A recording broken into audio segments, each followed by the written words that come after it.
जय माता दी दोस्तों, बात है द्वापर युग की। राजा परीक्षित की मृत्यु का एक दिन शेष था, पर राजा का शोक और मृत्यु का भय कम नहीं हो रहा था। तो सुखदेव ने राजा को एक कहानी सुनाई। एक राजा जंगल में शिकार खेलने गया और रास्ता भटक गया। उसे एक झोंपड़ी नजर आई जिसमें एक बीमार बहेलिया रहता था।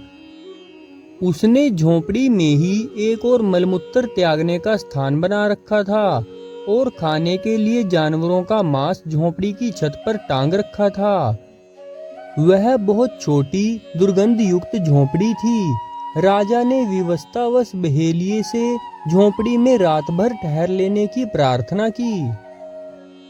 बहेलिया बोला, मैं भटके हुए राहगीरों को अक्सर ठहराता रहा हूँ, पर दूसरे दिन वे झोंपड़ी से जाना नहीं चाहते। मैं अब इस झंझट में नहीं पड़ना चाहता, इसलिए आपको नहीं ठहरा सकता। राजा ने उसे वचन दिया कि वह ऐसा नहीं करेगा, किंतु सुबह उठते उठते उस झोंपड़ी की गंध में राजा ऐसा रस बस गया कि वहीं रहने की बात सोचने लगा। उसका बहेलिये से कलह भी हुआ। अब सुखदेव ने परीक्षित से पूछा, क्या उस राजा के लिए यह झंझट उचित था? परीक्षित ने कहा, वह तो बड़ा मूर्ख था, जो राजकाज भूलकर दिए हुए वचन को तोड़ते हुए अधिक समय तक झोंपड़ी में रहना चाहता था। आखिर वह राजा कौन था? सुखदेव ने कहा, वह कोई और नहीं, तुम स्वयं हो। इस मलमूत्र की कोठरी यानी देह में जितना समय तुम्हारी आत्मा को रहना जरूरी था, वह अवधि पूरी हो गई है। अब इसे दूसरे लोक को जाना है। क्या अब भी मरने का शोक करना उचित है?